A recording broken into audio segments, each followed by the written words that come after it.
Welcome back to another episode of Spank Ranch Garage. As you can see, it's still hot out here and I still suck at managing the heat. However, we're with the Duramax today fixing an AC issue that was actually detected in my coolant leak video. I don't know if you guys saw that one or not, but follow along and see how we troubleshoot, find, and repair this air conditioning refrigerant leak. In the last video, I was chasing a Dex Cool leak and we found this fluid underneath the AC compressor here.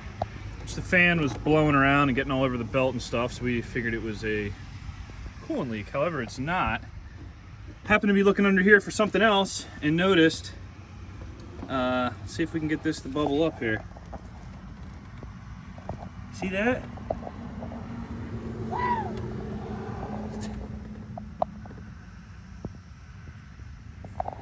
Let me get the... Searching all over this thing, talked to a buddy who had something similar happen. He said, check the line manifold on top of the compressor. And I'll be damned, that thing's cracked and leaking refrigerant. So, good news is this is not, I'm not gonna say it's not a bad job yet, but I don't think it's gonna be a bad job. Bad news is, I'm going on a trip tomorrow and I would love to have air conditioning and I don't think I'm going to be able to source this in time, so we'll see.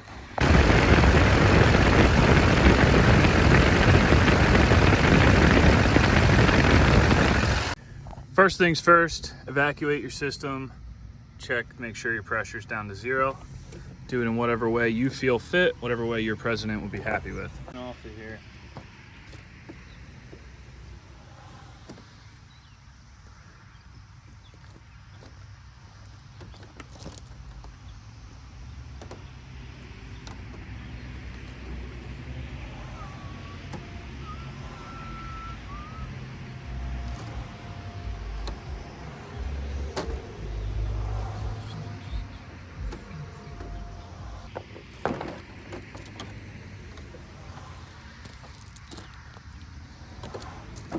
All right, now I can get to the condenser side of that line.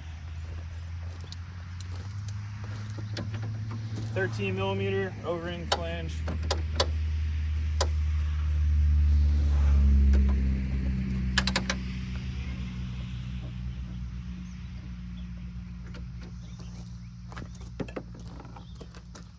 Pop this Duramax cover thing off of here. High pressure switch right here, unplug that. That came right out of the condenser pretty easily. Back here at the dryer is where the low pressure side comes from.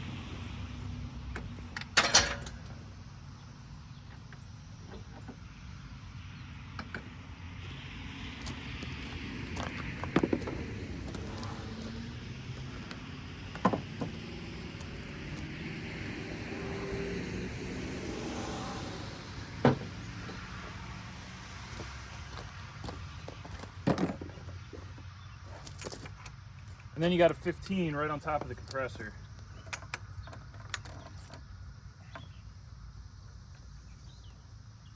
And back into the compressor.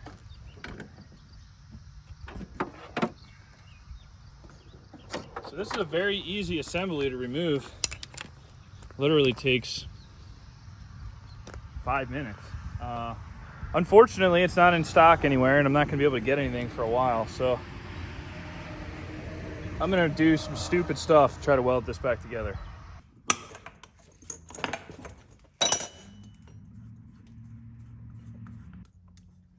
the O-ring out too.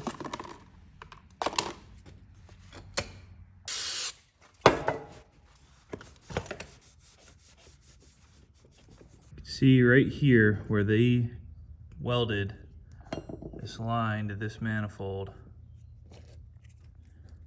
You can see the aluminum starting to tear there. It makes me feel a little better. I hope I can sink some heat into this and bring all this together and not get too involved with the line here. So it's gonna be some pretty careful welding. I don't have the skills to do this, but I'm still gonna try. Some acetone, some wire brush. Got this thing cleaned up about as good as it's gonna get.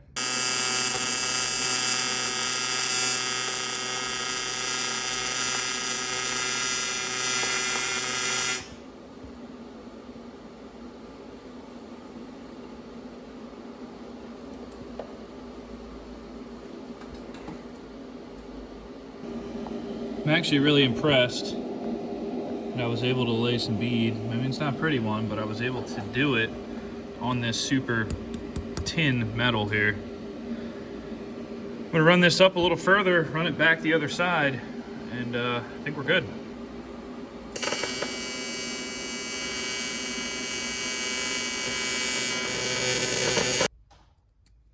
Throw a fresh Schrader valve in.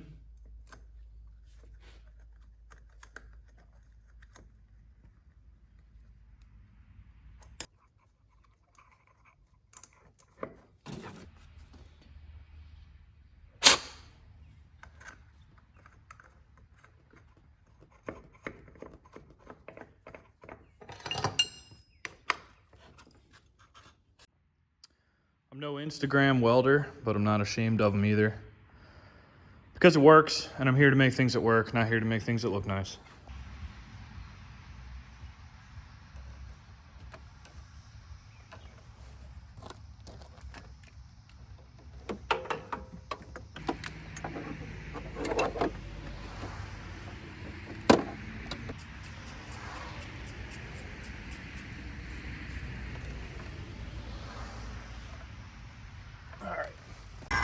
Line's all buttoned up, got her on the vacuum pump, pulling it down right now. It's got a while to go. I'll probably leave this sit out here for 8 to 12 hours, get it as low as I can, and then throw the charge in it tonight and check it out.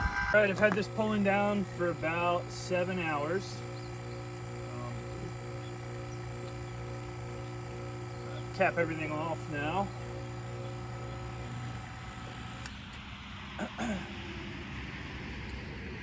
Now for a quick leak check, I know this really means almost nothing. It just checks for gross leaks. I'm gonna let this sit another half hour. Make sure the gauges don't move at all. We're really talking micron stuff here, and I can't see that with these gauges, but if it comes back up, I know I have a huge leak. So I'll at least give it that due diligence before I dump a charge in it. Put the refrigerant in. I don't have the proper can tap here, so I kind of got this rigged up, and she's pissing a little bit, but we'll work quickly. I did invert the can and blast refrigerant out of the yellow line until I got liquid out the top here to make sure that I bled that whole line. We're gonna dump most of this can in, and I'm gonna go start it up. This truck takes 28 ounces. These cans are 12, so I'll put 2 full cans in, and then I'll play around with the last quarter of a can. All right, she's just about empty.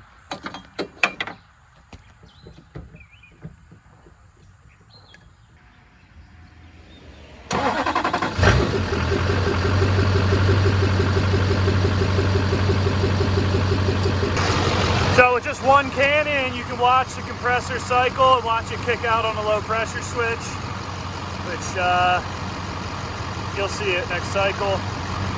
Pulls down, kicks out. So let's dump another can in it.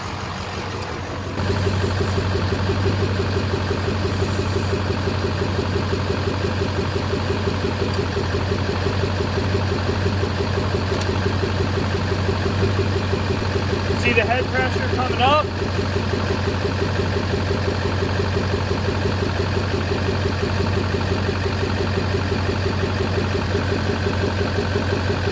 All right, that can's filled.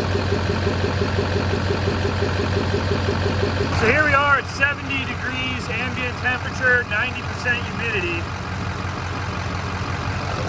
This truck is old enough to where it does not have electric fans. So this condenser gets pretty hot sitting in traffic. I mean, the mechanical fan's doing what it can, but this head pressure will drop substantially once I get out on the road.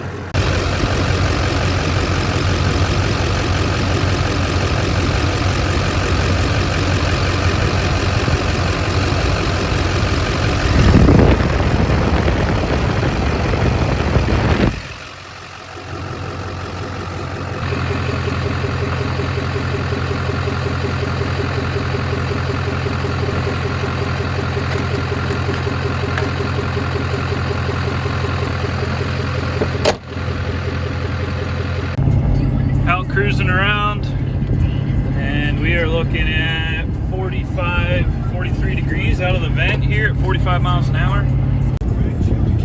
To about 60 miles an hour down to 37 degrees. It may actually be a little low on refrigerant still, but I'll keep an eye on it and see how it does. So this AC is fixed for now. It's probably not the right way to fix it, but like I said, I gotta go drive somewhere tomorrow. I don't want to be driving without air conditioning. Weld this bad boy up and it'll get me another couple months, maybe a couple years, whatever, but at least I know where it's going to leak at now. So I'll go ahead and get this line on order. It's $100 from GM, whatever. In the meantime though, the money I saved today on parts I was able to spend on good quality beer, so now I'm going to go drink some of that. Hope you liked this episode. If you got any questions, put them in the comments and I'll see you next time.